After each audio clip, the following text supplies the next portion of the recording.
Yet, in the last budget proposal, the finance minister gave a green signal to these money launderers by making a provision for legalizing money laundered out of Bangladesh in exchange for only 7 to 15% tax.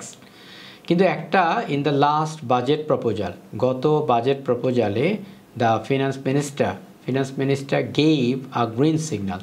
তিনি একটা green signal দিয়েছিলেন to this money launderers, যারা এই টাকাটাকে বাইরে যারা পাচার করেছে তাদের প্রতি, বাই মেকিং আ প্রভিজন, একটা পথ রেখে, প্রভিজন মানে একটা রাস্তা এখানে, তাহলে making a provision for legalizing money laundered out of Bangladesh, অর্থাৎ যে টাকাটা বাইরে চলে গেছে, মানি লন্ডার্ড মানে হলো যেটা অবৈধভাবে বাইরে গিয়েছে, লিগালি যায় না, ইলিগালি গিয়েছে, তাহলে সেগুলোকে লিগ্যাল করার একটা তিনি রাস্তা বলেছিলেন। সেটা হলো in exchange for only 7 to 15% tax, শুধুমাত্র 7 থেকে 15% ট্যাক্স দিয়ে সেটাকে বৈধ করার একটা ঘোষণা তিনি দিয়েছিলেন।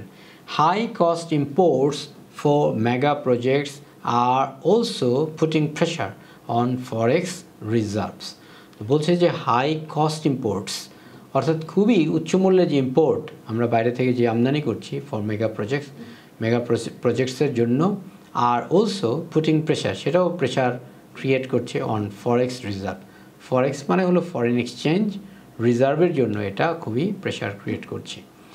In this scenario stopping necessary imports, controlling unsustainable mega projects that operate without transparency and controlling capital flight should be the government's main priorities. তো এখানে সরকারকে একটা তিনি উপদেশ দিচ্ছেন যে সরকারের কী কী কাজ করা উচিত। সেটা হলো ইন দিস সিনারিও, এই পরিস্থিতিতে স্টপিং আননেসেসারি ইম্পোর্টস, অর্থাৎ যেগুলো দরকার নাই সেই সমস্ত জিনিস এখন আমদানি করা দরকার নাই। কন্ট্রোলিং আনসাস্টেইনেবল মেগা প্রজেক্টস, অর্থাৎ যেটা মানে সাস্টেইনেবল না সেরকম মেগা প্রজেক্টসগুলোকে কন্ট্রোল করা উচিত। দ্যাট অপারেট উইদাউট ট্রান্সপারেন্সি, যেগুলো চলে উইদাউট ট্রান্সপারেন্সি মানে কোনো ট্রান্সপারেন্সি ছাড়া চলে, মানে এখানে কোনো স্বচ্ছতা নাই, স্বচ্ছতা ছাড়া যেগুলো চলে সেগুলোর ব্যাপারে কন্ট্রোল করা উচিত। অ্যান্ড কন্ট্রোলিং ক্যাপিটাল ফ্লাইট, এবং দেশের যে টাকাটা মূলধন যেগুলো বাইরে চলে যাচ্ছে, should be the government's main priorities, এগুলো সরকারের মেইন প্রায়োরিটিস হওয়া উচিত। If the government takes the IMF loan and continue in this vein, the crisis we are facing will not be resolved. তিনি বলছেন if the government takes the IMF loan, যদি সরকার এই IMF লোনটাকে নেয় and continue in this vein, এবং এভাবে করে যদি চলে and continue in this vein, vein মানে কি? vein মানে হচ্ছে রক্ত যে নালী দিয়ে চলে সেটা, অর্থাৎ এরকম একটা শিরা উপশিরা দিয়ে যদি চলে, the crisis we are facing, মানে এখানে vein বলতে বোঝানো হচ্ছে যে রাস্তাটা, অর্থাৎ যে সংকীর্ণ রাস্তা দিয়ে চলার চিন্তা করছে সরকার, সেটা যদি এভাবে করেই চলে, the crisis we are facing, যে সমস্যাটা আমরা ফেস করছি, উইল নট বি রিজলভ, তাহলে সেটা সমাধান হবে না।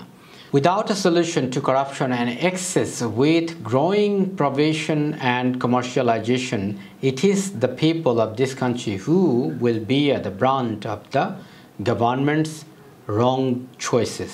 তাহলে বলছে যে without a solution to corruption, যদি করাপশনের সমস্যাটা সমাধান না হয়, অ্যান্ড এক্সেস এবং অতিরিক্ত যে খরচগুলো হচ্ছে, and with the growing provision and commercialisation, তো যে ক্রমবর্ধমান যে প্রভিশনটা হচ্ছে, অর্থাৎ যে পদগুলো সৃষ্টি হচ্ছে বাণিজ্যিকীকরণে এবং বাণিজ্যিকীকরণে, ইট ইজ দ্য পিপল, তখন এটা কি হবে? ইট ইজ দ্য পিপল, এটা হচ্ছে জনগণ অফ দিস কান্ট্রি, দেশের জনগণ, who will be at the brunt of the government's wrong decision. তাহলে সরকারের যে মানে যে বাজে যে সিদ্ধান্ত, রং যে চয়েসেসগুলো, সেটার জন্য এটা হলো এদেশের মানুষ যারা হলো এই ইয়াটা ব্রান্ড করবে, মানে তারা বহন করবে এই ব্রান্ড করা, মানে ব্রান্ড মানে হলো মানে দখল, কোনো একটা কাজ হলে বা রোগবালাই হলে দেহের উপর যে দখলটা যায় সেটা। চলুন আমরা এটার একটু অর্থটা ডিটেল দেখি। তাহলে ব্রান্ড মানে বলছে দ্য ব্রান্ড অফ সামথিং, মানে the main force of something unpleasant, অর্থাৎ কোনো একটা কিছু যেটা আপনার পছন্দ হচ্ছে না তার যে একটা মেইন ফোর্স, সেটাই হচ্ছে ব্রান্ড। তো বাংলায় বললে আমরা বলবো দখল। অর্থাৎ রোগের কারণে ধকল হয় বা আমাদের সিডরের কারণে সুন্দরবনের উপর যে ধকলটা গিয়েছিল সেটা হচ্ছে ধকল। তো এখানে বলা হচ্ছে যদি করাপশন বন্ধ না হয়, যদি কমার্শিয়ালাইজেশন এবং অন্যান্য জায়গায় যে অতিরিক্ত খরচগুলো আছে সেগুলো যদি বন্ধ না হয়, তাহলে কি হবে, সরকারের এই মানে ভুল সিদ্ধান্তগুলোর কারণে বা সরকারের যে ভুল চয়েসগুলো সেগুলোর কারণে এদেশের জনগণকেই তখন সাফার করতে হবে। The negative impacts will be potent for the country's huge majority, including informal workers, many of whom fell further into poverty during the pandemic. বলেছে যে the negative impacts will be potent, এটা আরও potent হবে, আরও শক্তিশালী হবে for the country.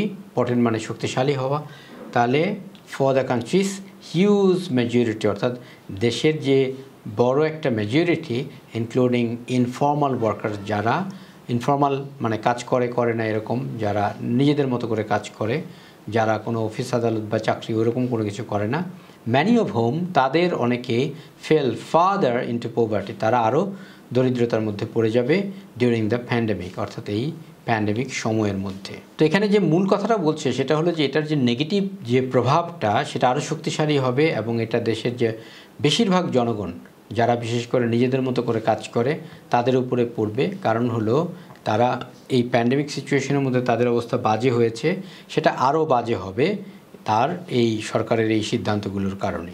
This vast and extremely vulnerable population will be forced to cut household costs, which will then go on to have wider impacts of nutrition, education and health, especially for women and children.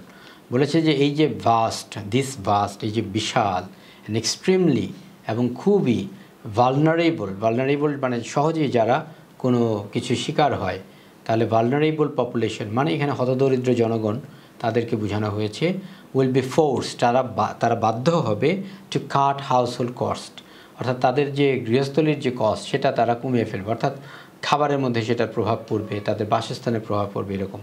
তাহলে household cost মানে গৃহস্থলীর যে খরচ সেটা তারা কমাবে, which will then go on to have, যেটা তখন যাবে কি ওয়াইডার ইম্প্যাক্টস, এটার একটা বড় একটা প্রভাব পড়বে অন নিউট্রিশন, অর্থাৎ নিউট্রিশন মানে তাদের পুষ্টিতে প্রভাব পড়বে, এডুকেশনে প্রভাব পড়বে, অ্যান্ড হেলথ স্বাস্থ্যে প্রভাব পড়বে, স্পেশালি ফর উইমেন, বিশেষ করে উইমেনদের জন্য এবং চিলড্রেনদের জন্য এবং বাচ্চাদের জন্য।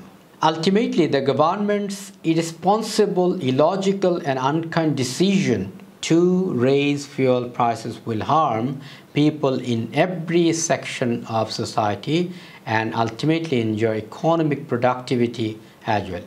এটা একদম মানে সামারি দিচ্ছে, এতক্ষণ যেটা বলেছে সেটারই একটা সামারি। সেটা হচ্ছে আলটিমেটলি মানে দিন শেষে দ্য গভর্নমেন্টস ইরেসপন্সিবল, সরকারের যে অদায়িত্বশীলতা, ইলজিক্যাল মানে যার কোনো যুক্তি নাই, অযৌক্তিক এবং আনকাইন্ড ডিসিশন এবং একদমই নিষ্ঠুর যে সিদ্ধান্ত টু রেইজ ফিউয়েল প্রাইসেস, অর্থাৎ এই যে তেলের মূল্য বাড়ানো মানে জ্বালানি তেলের মূল্য বাড়ানো, উইল হার্ম পিপল, সেটা জনগণকে খারাপ করবে বা ক্ষতি করবে ইন এভরি সেকশন, প্রত্যেকটা সেকশনে অফ সোসাইটি, সমাজের প্রত্যেকটা সেকশনে তার একটা খারাপ প্রভাব আসবে। অ্যান্ড আলটিমেটলি এবং ফলশ্রুতিতে ইনজুয়ার, যেটা ইনজুর করবে ইকোনমিক প্রোডাক্টিভিটি অ্যাজ ওয়েল, এবং অর্থনৈতিক যে প্রোডাক্টিভিটি সেটাকেও এটা ক্ষতি করবে বা ইনজুর করবে, আহত করবে। গত 7 অগস্ট 2022-তে আনু মোহাম্মদ স্যারের যে লেখাটা ডেইলি স্টার এসেছিল সেই লেখাটা আমি আপনাদের সাথে অর্থসহ পড়ে শোনালাম। এখান থেকে আপনারা আশা করি আপনারা অনেক সুন্দর সুন্দর ওয়ার্ড শিখতে পেরেছেন, আর যেগুলোকে তুলনামূলক একটু সহজ মনে হয়েছে বা মনে হয়েছে যে আপনারা পারবেন সেগুলো আর আমি আলাদা করে ডিকশনারি থেকে দেখাই নেই। এ ধরনের পড়া পত্রিকা পড়াটা কেমন হয় সেটা আপনারা আমাকে জানাবেন, আর চ্যানেলটাকে সাবস্ক্রাইব না করা থাকলে কাইন্ডলি চ্যানেলটাকে সাবস্ক্রাইব করবেন। আপনাদের অন্য কোনো পরামর্শ আইডিয়া থাকলে সেগুলো আমার সাথে শেয়ার করতে পারেন কমেন্ট বক্সে, আমি আপনাদের সে অনুযায়ী আপনাদেরকে ভিডিও করে দেওয়ার চেষ্টা করব। পরিশেষে দেশকে ভালোবাসুন, বিশ্ব মানবতার কল্যাণে অবদান রাখুন। সকলের জন্য শুভেচ্ছা, ভালো থাকুন।